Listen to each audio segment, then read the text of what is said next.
এখন পর্যন্ত শিক্ষামন্ত্রীর আমি 2-3টা গালি দিছি, কিন্তু মানে তো বাইনচোদের বাচ্চা, তুই কি সারাদিন মিটিং করস? তুই এই নিউজ দেওয়ানের লাগা? তোর এই বালের নিউজ কি আমি জানি না যে পরীক্ষার মধ্যে মার্ক আমি পামো? প্রশ্ন তোরা ভুল করছিস, তোরা হোকা মারা দিছিস, তোরা মার্ক দিবি, তোরা দিবি নাকি দিবি না, না দিলে নাইগা আমি বালটাও ফালাই না তোকে। কথাই তো তুই এমন চোদ্দ, আমি প্রত্যেকটা আইসিবি পরীক্ষা দিয়েছি রাইতে বেলা খানকির বলে তুই কইছিস তুই পরীক্ষা বলে নিবি না, এরপরে আবার কইছিস তোরা যে পরীক্ষা নিবি 12টা বাজে এই ইয়ার সময় গাজীপুরে যে অনুষ্ঠান আইছিলে, তখন কইছিস তোরা আমরা মিটিং করে দেখছি, পরিবারদের সাথে মিটিং করে দেখছি, অবস্থা আবহাওয়া অধিদপ্তরের সাথে কথা বলে দেখছি। ওকে ফাইন, দেখলাম। তুই এবার 7টা বাজে ঘোষণা দিছিস যে পরীক্ষা যার মধ্যে হবে, পরীক্ষা দিতেই হবে। ওকে ফাইন, রাইতে বেলা 1টা বাজে মাদার চোদের বাচ্চা তুই হইতেছিস গিয়া আবার মিটিং বলে করস।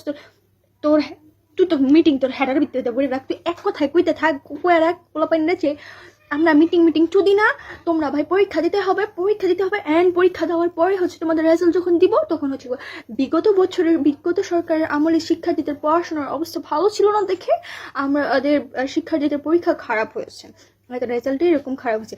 ইনশাল্লাহ পরিবারের বেসের থেকে পেছের শিক্ষার্থীরা ভালো রেজাল্ট করবে।